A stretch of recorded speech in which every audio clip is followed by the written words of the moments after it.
اچھا، سورہ کہف کی آیت 21 کا ترجمہ جو ہے نا وہ میں ڈاکٹر طاہر القادری صاحب کا پڑھتا ہوں، اور اس کے بارے میں آپ سے رائے لینی ہے۔ جی بتائیں۔ اور اس ترجمہ وہ انہوں نے پڑھ کیا کے ہے، سنائیں پورا، میں سمجھ گیا ہوں، یہ بڑے کریٹیکل سوال ہے، تو آپ یہ مطلب یہ ترجمہ پڑھیں، مجھے تو پتہ ہے یہ آیت کون سی ہے۔ تنزیل.com سے یہ ترجمہ میں نے لیا ہے، تنزیل.net سے۔ اور اس طرح ہم نے ان کے حال پر ان لوگوں کو ودن بریکٹس آ گیا جو چند صدیاں بعد کے تھے مطلع کر دیا، تاکہ وہ جان لیں کہ اللہ کا وعدہ سچا ہے اور یہ کہ قیامت کے آنے میں کوئی شک نہیں۔ جب وہ بستی والے آپس میں ان کے معاملہ میں جھگڑنے لگے،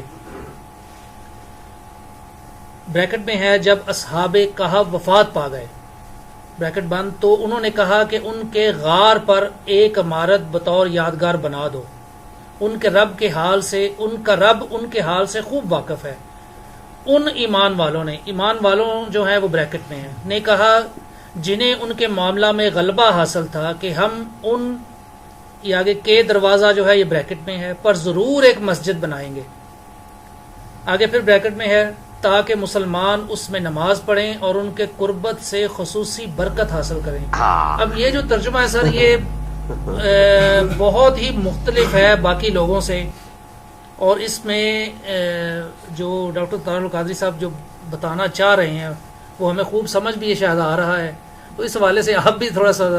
جی پہلی بات ہے، ڈاکٹر طاہر القادری صاحب جینیس آدمی ہے، ایول جینیس۔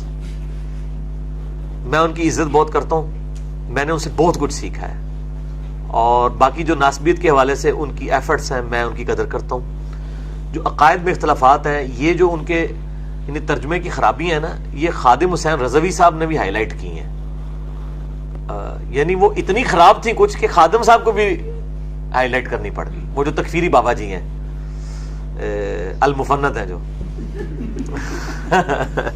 المفند کا مطلب پتہ ہے نا، المحند علی المفند کتاب لکھی ہے خلیل احمد سہارنپوری نے، ہند کی تلوار ایک سٹھیائے ہوئے بابے کے اوپر، وہ سٹھیا بابا انہوں نے احمد بریلوی صاحب کو کہا ہے۔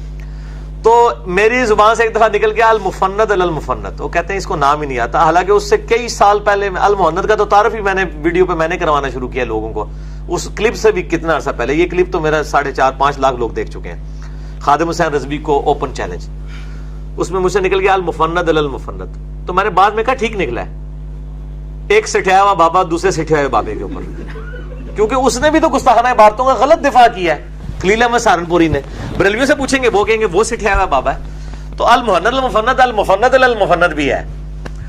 تو وہ آج کل کے جو المفند ہیں وہ مطلب جو امت کے اندر ایک دہشت گردی کی فضا جنہوں نے قائم کی ہوئی ہے،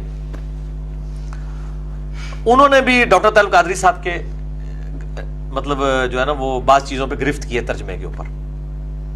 ویسے انہوں نے جس معاملے میں گرفت کی ہے اس میں قادری صاحب ٹھیک ہے میری نظر میں، وہ غلط ہے، یہ میں ساتھ بتا دوں۔ یہاں پر یہ قادری صاحب پہلے تو جان چھڑائیں گے، وہ کہیں گے دیکھیں میں نے بریکٹ میں لکھا ہے، میں نے یہ ترجمہ نہیں کیا بلکہ بالمفہوم ترجمہ ہے بریکٹ کے ساتھ، تو اس میں ان کو بینیفٹ دینا چاہیے۔ ہم یہ نہیں کہتے قرآن کی تحریف کی ہے انہوں نے قرآن کی تشریح کی تعریف کی، تحریف کر دی ہے، ترجمہ ٹھیک کیا ہے، ظاہر ہے ان کا یہ عقیدہ ہے، وہ اس سے یہ نکالتے ہیں۔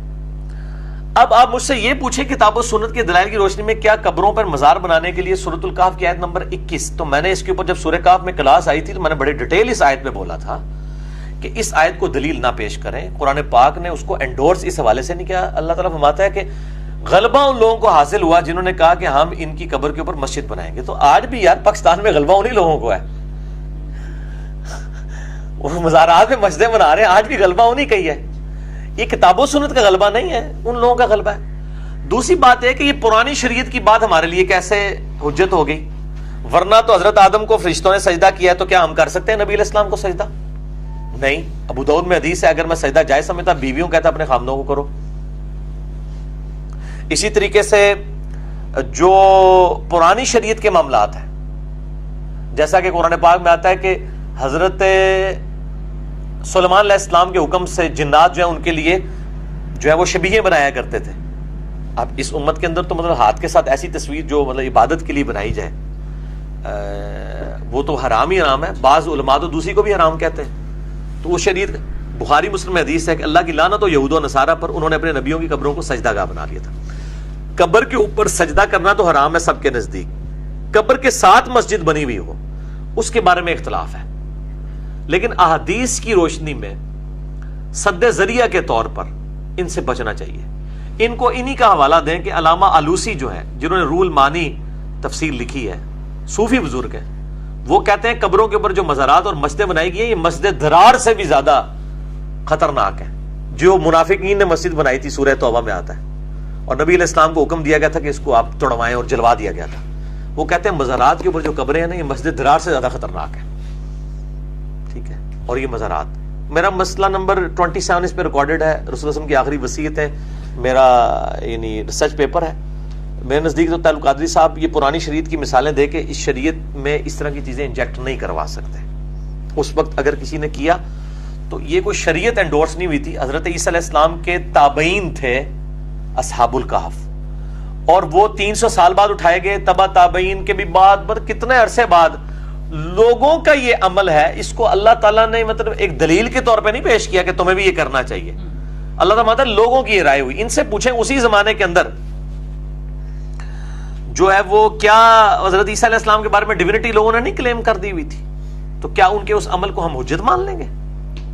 ہمیں تو ہماری شریعت سے بات بتائی جائے کہ قبروں پر مزارات بنانے کے بارے میں. اور مسجد نبی کی جو یہ دلیل غلط دیتے ہیں، وہ قبر رسول کے اوپر مسجد نبی نہیں بنی ہے. مسجد نبی کے ساتھ حجرہ تھا آپ صلی اللہ علیہ وسلم کا، اور جامع ترمذی میں حدیث ہے کہ نبی کو وہیں پہ دفنایا جاتا ہے جہاں پہ فوت ہو. وہ تو حجرے میں دفنایا گیا، وہ بعد میں توسیع کے دوران بیچ میں آ گئی ہے نا. تو وہ مطلب غلط ہوا ہے. ہم تو وہ کوئی قرآن و حدیث کا مسئلہ تو نہیں ہے. گنبد خضرا بھی 650 سال کے بعد رکھا گیا. میرا کلپ اب لاکھوں لوگ دیکھ چکے ہیں گنبد خضرا کے اوپر. گنبد خضرا کے خلاف سعودی مفتی کا فتویٰ آپ لکھیں تو وہ کلپ کھل جائے گا، اس میں نے سارے مسئلے بتائے. یہ بالکل باطل ہے ان کا رزلٹ نکالنا. ترجمہ ٹھیک ہے، جو بریکٹیں لگا کے کام غلط کیا اس کے الٹ ہی کیا ہوا ہے.